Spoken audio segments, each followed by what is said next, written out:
എല്ലാവർക്കും നമസ്കാരം. ആദ്യം എല്ലാവരോടും സോറി പറയാണ്. കാരണം എന്നാന്ന് വെച്ചാൽ കുറച്ച് നാളായി നമ്മുടെ വീഡിയോ ഒക്കെ വന്നിട്ട്, പക്ഷേ വീഡിയോ വരാതിരിക്കാനായിട്ടൊരു കാരണമുണ്ട്. ആ കാരണം എന്നാന്ന് പറയാനാണ് ഞാനിപ്പോൾ ഈ വീഡിയോ ചെയ്യുന്നത്. കുറച്ച് നാൾ മുന്നേ എനിക്ക് ഭയങ്കര ക്ഷീണം, ശരീരത്തിന് ഭയങ്കര വയ്യായ്മയും ഒരു കോൺസെൻട്രേഷനൊക്കെ കിട്ടുന്നുണ്ടായിരുന്നില്ല. അപ്പം എല്ലാവരും ചെയ്യുന്ന പോലെ ഞാനും ഒരു ബ്ലഡ് ടെസ്റ്റ് ചെയ്തു. ബ്ലഡ് ടെസ്റ്റ് ചെയ്തപ്പം പക്ഷേ കിട്ടിയ റിസൾട്ട് എനിക്ക് ഒട്ടും അങ്ങോട്ട് അംഗീകരിക്കാൻ പറ്റുന്നൊരു സാധനമായിരുന്നില്ല. ഞാൻ നോക്കിയപ്പോൾ എനിക്ക് ബിലിറൂബിൻ 2.5 ഉണ്ട്, വൈറ്റമിൻ ഡി ആണെങ്കിൽ ഇല്ല 10 11 അത്ര എന്തോ ഉണ്ടായിരുന്നുള്ളൂ. Actually I was very shocked. Vitamin ഡിയുടെ കാര്യത്തിൽ എനിക്ക് വലിയ കംപ്ലൈൻറ്റ് ഒന്നും ഇല്ലായിരുന്നു. കാരണം എന്താണെന്ന് വെച്ചാൽ പ്രാക്ടീസൊക്കെ ആയിട്ട് ഒട്ടും വെയിൽ കൊള്ളാൻ പറ്റാത്തതുകൊണ്ട് വൈറ്റമിൻ ഡി 3 കുറവായിരിക്കുമെന്ന് ഞാൻ എക്സ്പെക്ട് ചെയ്തതാണ്. പക്ഷേ ബിലിറൂബിൻ വാസ് ലൈക്ക് 2.5 എന്ന് പറഞ്ഞപ്പോൾ എനിക്ക് തന്നെ ഭയങ്കര അത്ഭുതമായിപ്പോയി. കാരണം എന്താണെന്ന് വെച്ചാൽ ഞാൻ മദ്യപിക്കാറില്ല, സിഗരറ്റ് വലിക്കത്തില്ല, വേറെ മരുന്നുകളൊന്നും കഴിക്കുന്നില്ല.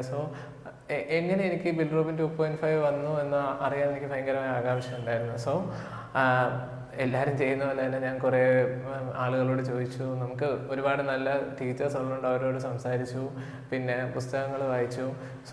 അതിൽ നിന്നൊക്കെ എനിക്കൊരു റിയലൈസേഷൻ ഉണ്ടായി. എന്താണെന്ന് വെച്ചാൽ ഞാൻ ആക്ച്വലി ആകെ ഒരു 65 കിലോ ഉള്ള ആളാണ്. I am not obese or correct weight ഉണ്ടോ എന്ന് ചോദിച്ചാൽ കറക്റ്റ് വെയിറ്റ് പോലും അല്ല.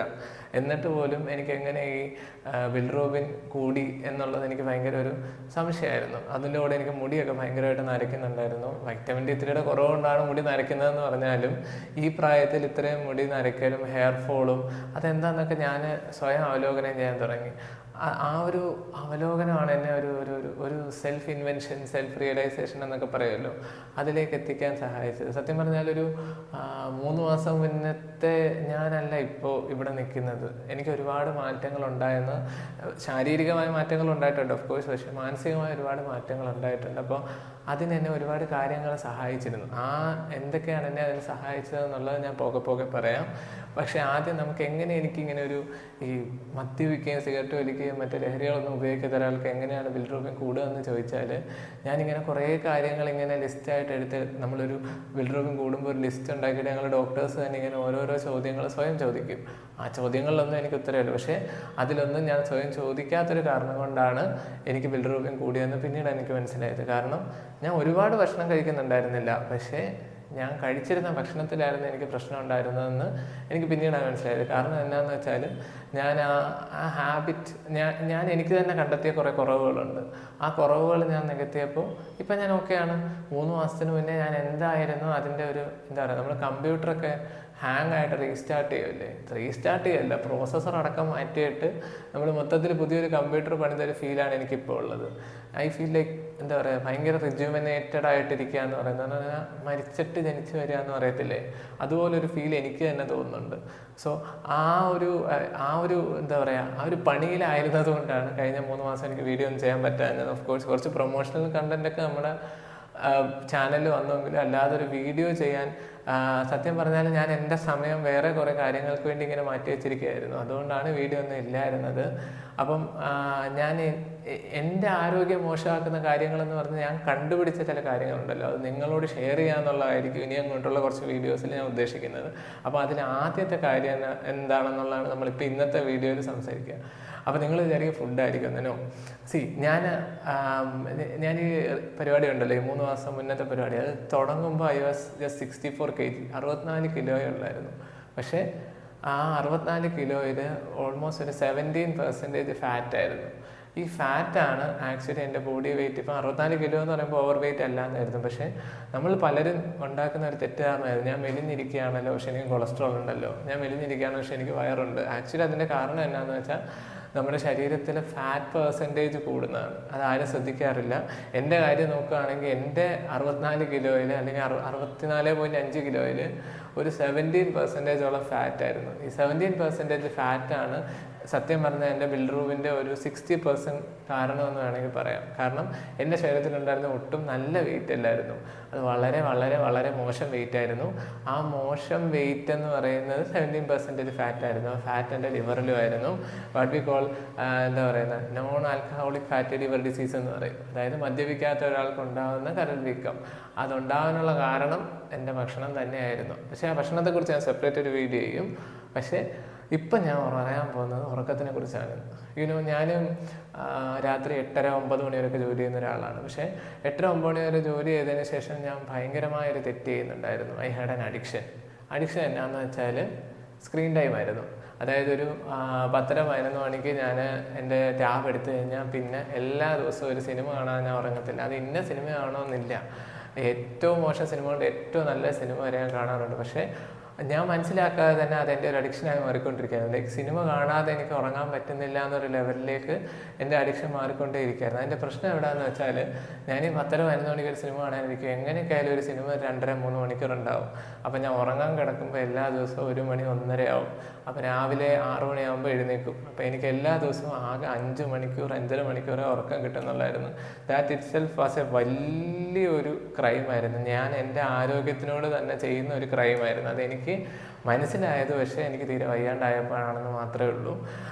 ഒന്ന് ആലോചിച്ച് നോക്കുക, ഒരു ആവറേജ് നോർമൽ ഹ്യൂമൻ ബീയിങ്ങിന് ഒരു 7 മണിക്കൂറാണ് ഉറക്കം വേണ്ടത്. ആരൊക്കെ എന്തൊക്കെ വന്ന് തള്ളിമറിച്ചാലും 6.5-7 മണിക്കൂർ മസ്റ്റാണ്. പക്ഷേ 8 മണിക്കൂറാണ് ഏറ്റവും ഗോൾഡ് സ്റ്റാൻഡേർഡായിട്ട് നമ്മൾ പറയാം. നമ്മൾ ആരോഗ്യത്തോടെ ഇരിക്കണമെങ്കിൽ നമ്മൾ ഒരു ദിവസത്തിൻ്റെ 3-1 സമയം ഉറങ്ങണമെന്നാണ്. പക്ഷേ ഇപ്പോഴത്തെ ജീവിത സാഹചര്യം കൊണ്ട് നമുക്ക് എപ്പോഴും അങ്ങനെ പറ്റണമെന്നില്ല. പക്ഷേ 7 മണിക്കൂറാണ് ഗോൾഡ് സ്റ്റാൻഡേർഡ് എന്ന് പറയാം. റിസർച്ചേഴ്സ് പറയുന്നത് നമ്മൾ നമ്മുടെ 7 മണിക്കൂറിൽ നിന്ന് 1/2 മണിക്കൂർ ഓരോ ദിവസവും വേറെ കാര്യങ്ങൾക്ക് ഉപയോഗിക്കുകയാണെങ്കിൽ 3 മാസം കൊണ്ട് നമ്മുടെ ഇൻ്റലക്ച്വൽ എബിലിറ്റി കുറയുമെന്നുള്ളതാണ്. ഒന്ന് ആലോചിച്ച് നോക്കുക, എന്നെപ്പോലെ ഒരു ഡോക്ടർക്ക് ഇൻ്റലക്ച്വൽ എബിലിറ്റി കുറഞ്ഞ എന്നേക്കാളും സഫർ ചെയ്യാൻ പോകുന്ന എൻ്റെ രോഗികളായിരിക്കും. സോ അതുകൊണ്ട് ആ ഉറക്കം എന്ന് പറയുന്നത് ഞാൻ തന്നെ ഞാൻ നോക്കുമ്പോൾ ഞാൻ സിനിമ കാണുന്നതല്ലേ ഉള്ളൂ, ആർക്കും ആരോഗ്യത്തിന് ഒരു കേടും ഉണ്ടാക്കാത്തൊരു കാര്യമാണ്. പക്ഷേ സിനിമ കാണുന്നത് മോശമാണെന്നല്ല ഞാൻ പറയുന്നത്. എൻ്റെ ഉറക്കത്തിനെ അവഗണിച്ചുകൊണ്ട് ഞാൻ സിനിമ കണ്ടത് വലിയൊരു പ്രശ്നമായിരുന്നു. എൻ്റെ കാര്യത്തിൽ സിനിമയാണെങ്കിൽ പലർക്കും അത് സോഷ്യൽ മീഡിയ ആവാം, പലർക്കും അത് ഇൻസ്റ്റഗ്രാം ആവാം, അല്ലെങ്കിൽ പലർക്കും അത് പഠനമാവാം. ഞാൻ പഠനം കൂടി ചേർത്താണ് പറയുന്നത്. നമ്മുടെ ഉറക്കത്തിനെ സാക്രിഫൈസ് ചെയ്യുന്ന ഒരു കാര്യവും ജസ്റ്റിഫയബിൾ അല്ല. നിങ്ങൾ 6 മണിക്കൂർ 6.5 മണിക്കൂർ ഉറങ്ങാതെ എന്ത് ചെയ്താലും അത് ഒരു കാരണവശാലും ന്യായീകരിക്കാൻ പറ്റുന്നതല്ല. അതെൻ്റെ സ്വന്തം ജീവിതാനുഭവം കൊണ്ട് ഞാൻ പഠിച്ചതാണ്. സോ ഞാൻ എന്ത് ചെയ്തു, ഉറക്കം ഇമ്പ്രൂവ് ചെയ്യാനുള്ള വഴികൾ ആലോചിച്ചു. ഉറക്കം ഇമ്പ്രൂവ് ചെയ്യാനുള്ള വഴികൾ ആദ്യം എനിക്ക് അഡിക്ഷൻ ഓവർകം ചെയ്യണം. അഡിക്ഷൻ ഓവർകം ചെയ്താൽ മാത്രമേ, ബിലീവ് മീ, മദ്യപാനം പോലെ തന്നെ നിർത്താൻ ഭയങ്കര പ്രയാസമുള്ള ഒരു അഡിക്ഷനാണ് ഈ സ്ക്രീൻ ടൈം എന്ന് പറയുന്നത്. ചിലപ്പോൾ അതിനേക്കാളും കൂടുതൽ. കാരണം നമ്മൾ നമ്മുടെ വീട്ടിലിരുന്ന് മദ്യപിച്ചാൽ അമ്മയും ഭാര്യയും ചോദ്യം ചെയ്യും. പക്ഷെ നമ്മൾ നമ്മുടെ വീട്ടിലിരുന്ന് ഫോണിൽ ഇൻസ്റ്റാഗ്രാം നോക്കിയാൽ ആരും ചോദ്യം ചെയ്യില്ല. കാരണം അതൊരു അഡിക്ഷനായിട്ട് ആരും കണ്ടിട്ടില്ല. അതൊരു അക്സെപ്റ്റഡ് ഫാക്റ്റായിട്ട് മാത്രമാണ് എല്ലാവരും കണ്ടിട്ടുള്ളത്. സോ അതുകൊണ്ട് ഇതാണ് ഓവർകം ചെയ്യാൻ കൂടുതൽ ബുദ്ധിമുട്ട്. കാരണം പുറത്തുനിന്നുള്ള പ്രഷറില്ല, നമ്മൾ തന്നെ മാറ്റിയെടുക്കേണ്ടി വരും. സോ അതിനുവേണ്ടി ഞാനിങ്ങനെ വഴികൾ ആലോചിച്ചു. അപ്പം ഞാൻ കണ്ടുപിടിച്ച ഏറ്റവും എളുപ്പമുള്ള വഴിയാണ് ഫോൺ ചാർജ് ചെയ്യാതിരിക്കുക. ഒരു ദിവസത്തിൽ ഫോൺ ചാർജ് ചെയ്യാതിരിക്കുക. അപ്പോൾ എന്നാ പറ്റുമെന്ന് വെച്ചാൽ നമ്മൾ വീട്ടിലെത്തിയൊരു 10-10 ആകുമ്പോൾ ഫോണിലെ ചാർജ് ഓൾമോസ്റ്റ് തീരാറായിട്ടുണ്ടാവും. അപ്പോൾ ഞാൻ എന്ത് ചെയ്യും, ഈ ഫോൺ ചാർജ് ചെയ്യുന്നത് ഞാൻ കിടക്കുന്ന എൻ്റെ ബെഡ് എവിടെയാണോ, ബെഡിൽ നിന്ന് ഒരുപാട് ദൂരെയുള്ളൊരു ടേബിളിൻ്റെ അടുത്തായിരിക്കും ചാർജർ സെറ്റ് ചെയ്യുക. എന്നിട്ട് അവിടെ ചാർജ് ചെയ്യാൻ കൊണ്ടിടും. അവിടെ ചാർജ് ചെയ്യാൻ കൊണ്ടിട്ടാൽ ഇവഞ്ച്വലി പോകെ ഞാൻ അന്നത്തെ ദിവസം ഫോൺ എടുക്കാൻ മറന്നു പോയിട്ട് പിറ്റേ ദിവസമായിരിക്കും ഫോൺ എടുക്കുക. അത് ഭയങ്കര എഫക്റ്റീവായൊരു ടൂളായിട്ട് എനിക്ക് തോന്നി. അതുകൊണ്ട് തന്നെ ഞാൻ രാത്രിയിൽ ഫോൺ ഉപയോഗിക്കുന്നത് വളരെ വളരെ വളരെ കുറഞ്ഞു. അതൊന്നാമത്തെ ഒരു ടിപ്പ്. രണ്ടാമത്തെ കാര്യം ഞാൻ എന്താ ചെയ്യാന്ന് വെച്ചാൽ, ഞാനൊരു ഓൾട്ടർനേറ്റ് സോഴ്സ് ഓഫ് ഒരു എൻ്റർടൈൻമെൻറ്റ് ഞാൻ കണ്ടുപിടിച്ച് ഞാൻ പുസ്തകങ്ങൾ വായിക്കാൻ തുടങ്ങി. ഈ പുസ്തകങ്ങൾ വായിക്കുമ്പോൾ എന്നാ ഗുണമെന്ന് വെച്ചാൽ, നമ്മൾ ഈ സോഷ്യൽ മീഡിയ ഒക്കെ യൂസ് ചെയ്യുന്ന സമയമുണ്ടല്ലോ, ആ സമയം ഒരു വോയിഡായിട്ട്, അതായത് അതൊന്നും ചെയ്യാനില്ലായിരിക്കാൻ നമുക്ക് ബോറടിക്കും. അപ്പോൾ വീണ്ടും ഫോണിലേക്ക് തിരിച്ചു പോകും. പക്ഷെ അപ്പോൾ നമ്മൾ ഈ ബുക്ക് കൊണ്ട് ഫില്ല് ചെയ്യുകയാണെങ്കിൽ ബുക്കിൻ്റെ ഗുണം എന്താണെന്ന് വെച്ചാൽ, ഈ സമയം ഈ ബുക്ക് വായിക്കുന്നതിലൂടെ നമ്മുടെ മനസ്സ് ഓവർകം ചെയ്യും. അതൊന്ന്. 2, ഈ ഫോൺ യൂസ് ചെയ്യുന്നതിൽ ബുക്ക് 3-4 മണിക്കൂറൊന്നും വായിക്കാൻ പറ്റത്തില്ല. ബുക്ക് ഒരു 1/2 മണിക്കൂർ 3/4 മണിക്കൂർ മാത്രമേ വായിക്കാൻ പറ്റൂ. സോ അത് കഴിയുമ്പോൾ ഞാൻ ഓട്ടോമാറ്റിക്കലി ഉറക്കത്തിലേക്ക് വീണുകൊണ്ടിരിക്കും. അങ്ങനെ അതെന്നെ ഒരുപാട് ഹെൽപ്പ് ചെയ്തു. അതൊരു ഫാക്ടറാണ്. മൂന്നാമത്തെ ഫാക്ടർ എന്ന് പറയുന്നത് നേരത്തെ ഭക്ഷണം കഴിക്കുക എന്നുള്ളതാണ്. നമ്മുടെ ഇന്ത്യയിൽ 40% ആൾക്കാരും 11 മണിക്ക് ശേഷം ഭക്ഷണം കഴിക്കുന്നവരാണ്. അതിന് നമ്മൾ ലേറ്റ് നൈറ്റ് ക്രേവിംഗ് എന്നൊക്കെ പറഞ്ഞ് സോഷ്യൽ മീഡിയയിൽ ഭയങ്കരമായിട്ട് ആഘോഷിക്കുന്ന ഒരു സാധനമാണ്. രാത്രി 2 മണിക്ക് ബിരിയാണി കഴിക്കാൻ പോയി, 3 മണിക്ക് പൊറോട്ട കഴിക്കാൻ, നൈറ്റ് ഡ്രൈവിന് പോയെന്നൊക്കെ പറയുന്നത് വളരെ വളരെ വളരെ ആരോഗ്യത്തിന് ദോഷം ചെയ്യുന്നൊരു കാര്യമാണ്. വളരെയധികം. നിങ്ങൾ മദ്യപിക്കുമ്പോൾ എത്ര ആരോഗ്യത്തിന് ദോഷം ഉണ്ടാകും, അത്രയും തന്നെ ദോഷം ഉണ്ടാകുന്നൊരു കാര്യമാണ് ഈ രാത്രി പോയി ഫുഡ് അടിക്കുക എന്ന് പറയുന്നത്. ആരും ദയവ് ചെയ്ത് 9 മണിക്ക് മാക്സിമം 9:30-ക്ക് ശേഷം ഭക്ഷണം കഴിക്കരുത്. നമ്മൾ രാത്രി കഴിക്കുന്ന ഭക്ഷണവും രാവിലത്തെ ബ്രേക്ക്ഫാസ്റ്റും തമ്മിൽ എങ്ങനെ പോയാലും ഒരു 12 മണിക്കൂർ ഗ്യാപ്പ് ഇടാൻ നോക്കുക. അതിൻ്റെ കാരണം എന്നാന്നൊക്കെ ഞാൻ ഇനി വരുന്ന വീഡിയോസിൽ ഞാൻ ഡിസ്കസ് ചെയ്യാം. പിന്നെ വേറൊരു കാര്യം, ഞാൻ വൈകുന്നേരം കാപ്പി കുടിക്കുമായിരുന്നു. ഈ വൈകുന്നേരം കാപ്പി കുടിക്കുന്നത് വളരെ വലിയൊരു പ്രശ്നമാണ്. എനിക്ക് പൂർണ്ണമായിട്ട് അത് ഓവർകം ചെയ്യാൻ പറ്റിയിട്ടില്ല, പക്ഷേ എന്നാലും ഞാൻ കുറച്ച് കൊണ്ടുവരുന്നുണ്ട്. ഈ കാപ്പി എന്ന് പറയുന്ന സാധനത്തിൻ്റെ ഹാഫ് ലൈഫ് 6 മണിക്കൂറാണ്. നമ്മൾ വൈകുന്നേരം 5 മണിക്ക് കാപ്പി കുടിച്ചാൽ അതിൻ്റെ മാക്സിമം എഫക്റ്റ് രാത്രി 11 മണിക്കായിരിക്കും വരിക. പിന്നെ 11 മണിക്ക് ഉറങ്ങാൻ പറ്റത്തില്ല. സോ അതുകൊണ്ട് കാപ്പി എന്ന് പറയുന്നത് വളരെ ഇമ്പോർട്ടൻറ്റ് ഫാക്ടറാണ്. സോ കാപ്പി ഒറ്റയടിക്ക് നിർത്താൻ പറ്റില്ല. കാപ്പിയുടെ ഡോസ് കുറച്ച് കൊണ്ടുവരിക.